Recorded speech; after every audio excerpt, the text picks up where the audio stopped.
A segunda fase do Colégio Anchieta é fechada apenas aos aspirantes de uma vida eclesiástica. Será essa fase uma das mais interessantes do Colégio Anchieta. Fé e ciência é o lema dos jesuítas.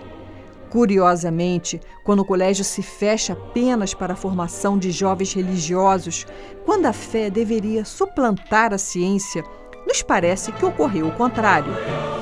Em nenhum momento de sua história, a ciência estivera tão presente no cotidiano do colégio.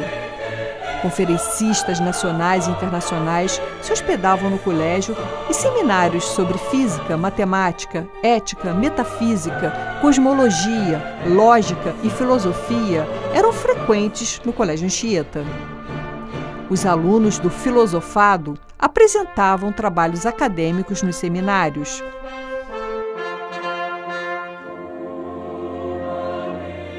Em 1923, iniciada a fase de formação de novos jesuítas, os alunos são divididos em 3 comunidades: noviciado, juniorado e escola apostólica. A primeira, dos estudantes de filosofia, que deu origem à Faculdade Eclesiástica de Filosofia, posteriormente reconhecida pelo governo brasileiro como Faculdade de Filosofia Nossa Senhora Medianeira. A segunda comunidade era dos noviços e juniores.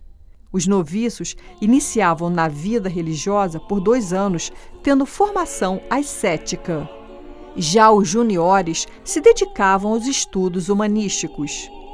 A terceira comunidade era formada por jovens secundaristas candidatos à Companhia de Jesus, conhecidos como apostólicos.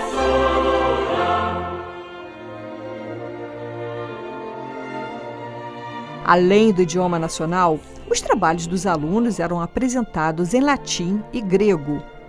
Os juniores eram incentivados a se comunicar em latim durante a recreação. Em 1943, numa jornada helênica, levaram ao palco a obra de Xenofante, dramatizada pelos alunos em grego.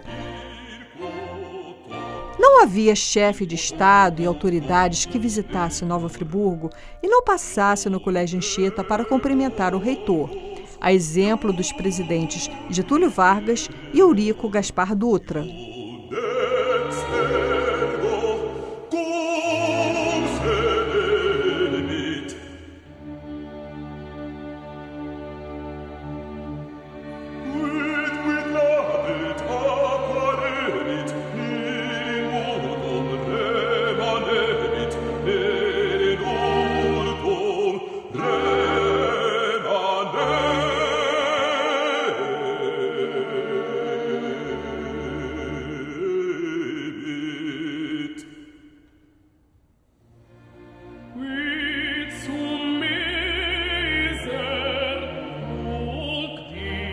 O Colégio Anchieta aparecia aos olhos de quem chegava a Nova Friburgo como um imponente e majestoso monumento de rara audácia arquitetônica, assim o descreveu a revista Lanterna.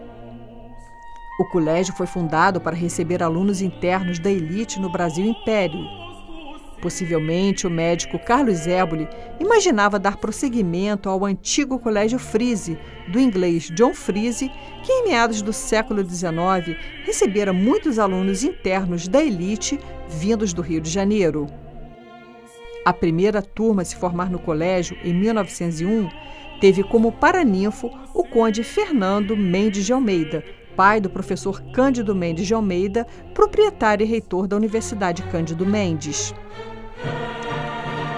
Foi nessa turma que se formou Dom Luciano Mendes de Almeida, que acabou se tornando padre e conhecido no Brasil pela defesa dos direitos humanos. Foi paraninfo de uma das turmas, Rui Barbosa, que escolheu Anchieta para educar o seu filho, assim como fez Euclides da Cunha. Foram no Colégio Anchieta, em discurso célebre, que Rui Barbosa se reaproximara da Igreja, apagando a má impressão causada nos meios ortodoxos católicos pela sua introdução ao livro O Papa e o Concílio. Teve uma repercussão extraordinária na imprensa de todo o Brasil, sendo considerada uma de suas obras-primas, sua profissão de fé e seu testamento político. Carlos Drummond de Andrade veio de Minas Gerais se educar no Colégio Anchieta. O grande jurista Sobral Pinto foi também aluno do colégio. O jornal A Paz, de 1913, noticiou o primeiro clube de futebol em Nova Friburgo, o Friburgo Futebol Club, formado por rapazes da elite da cidade. Mas o futebol já chegara muito antes ao Colégio Anchieta. No memorial do colégio, uma antiga chuteira inglesa e tipos de bolas que rolavam nos jogos entre os alunos. Nos discursos de higienistas da época, a introdução de aulas de ginásticas e exercício ao ar livre auxiliavam no aprendizado dos alunos. O clima salubre e das montanhas de Nova Friburgo, conforme a mentalidade da época, favorecia o desenvolvimento físico e intelectual dos alunos. A introdução da atividade esportiva foi um dos pioneirismos do Anchieta. Além do futebol e do basquetebol, jogos de força e agilidade como saltos, dardo, disco e esgrima. Os passeios higiênicos eram uma constante no colégio. Faziam passeios mensais nas chácaras circunvizinhas disponibilizadas pelos proprietários, onde os alunos passavam o dia inteiro.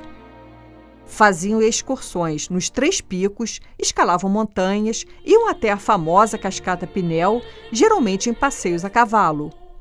Nessa imagem, um passeio ao Country Club.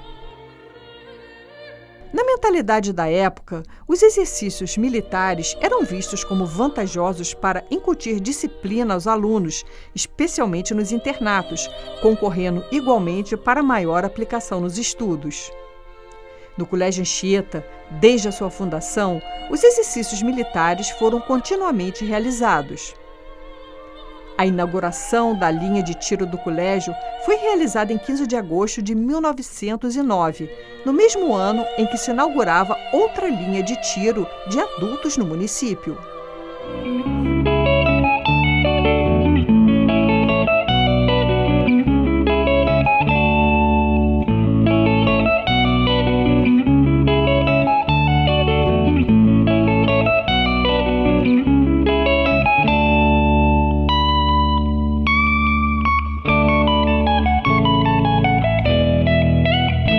Em razão da celebração dos 130 anos do colégio, foi criado o Corredor Histórico.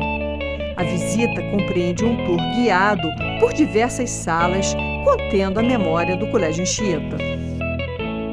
Padre, eu acho muito interessante que o Colégio Anchieta está fazendo 130 anos e agora a gente vê uma abertura do Colégio Anchieta para a população da cidade com relação a todo o seu acervo histórico, né?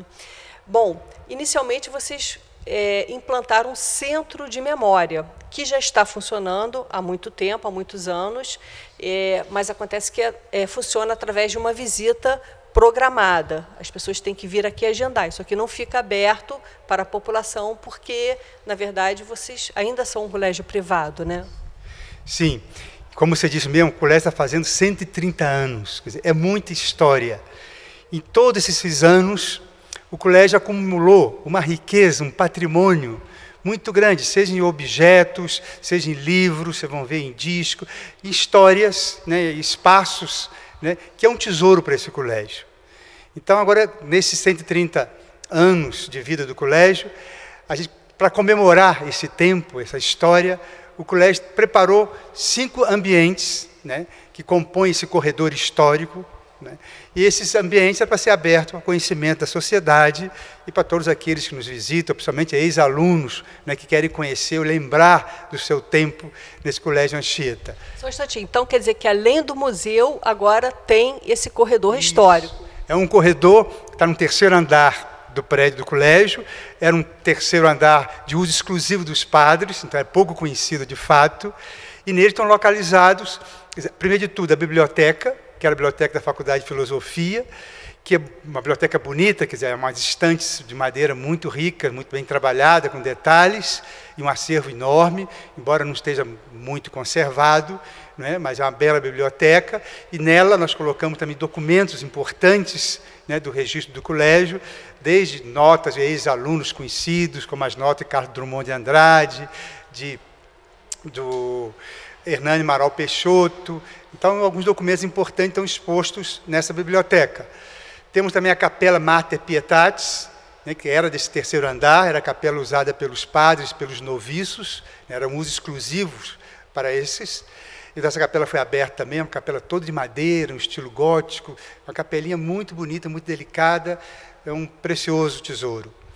Abrimos também, montamos uma sala de aula retrô, que nós chamamos retrô, porque recuperamos alguns móveis antigos, o quadro antigo, uma coleção de camisas comemorativas do colégio, achamos também uma coleção de flâmulas antigas, então compomos uma sala de aula tal como era, né, do tempo antigo, segundo esses móveis antigos. Não é?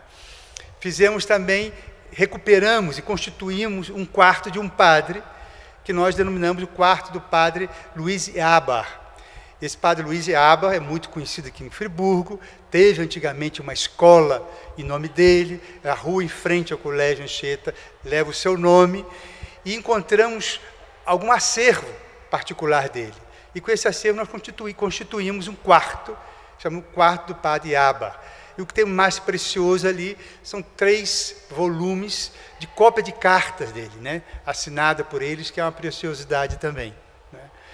E, por fim, eu acho, não, tem ainda uma sala de música, né? Uma sala de música, recuperamos muitos discos de vinil, né, que estavam no porão do colégio, cerca de 4.000 discos de vinil, muitos álbuns, grande maioria importada, maioria clássicos, recuperamos isso e montamos esse acervo, o que chamamos uma sala de música, e pretendemos que isso um dia pode realmente, na prática, estar aberto para a comunidade.